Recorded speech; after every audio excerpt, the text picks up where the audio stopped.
डाळवं, कढीपत्ता, हिरवी मिरची, लसूण हे सगळं मी आता तळून घेते आणि मग तुम्हाला दाखवते. खोबरं सगळं मिक्स करून घेतले.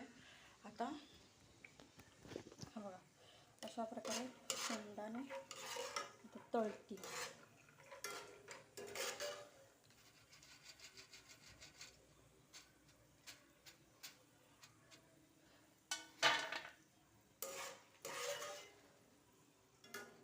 हे बघा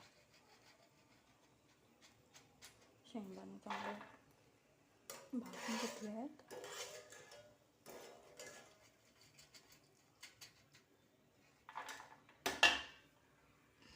बघा मी आता मक्याच्या चिवड्यासाठी लागणारा मसाला तयार करून घेतला आहे.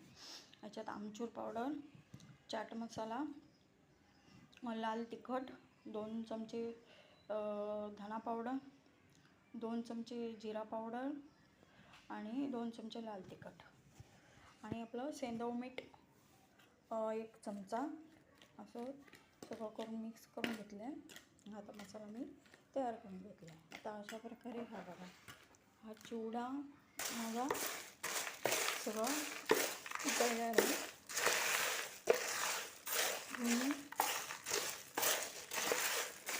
आता याच्यामध्ये सगळं हा जो मसाला आहे हा सगळा ह्याच्यामध्ये मिक्स करते.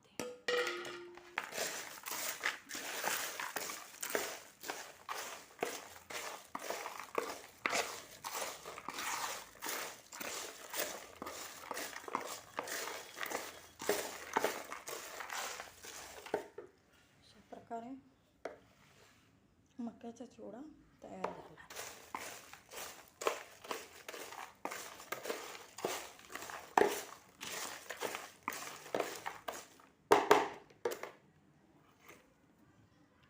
या मक्याचा चिवडा खायला.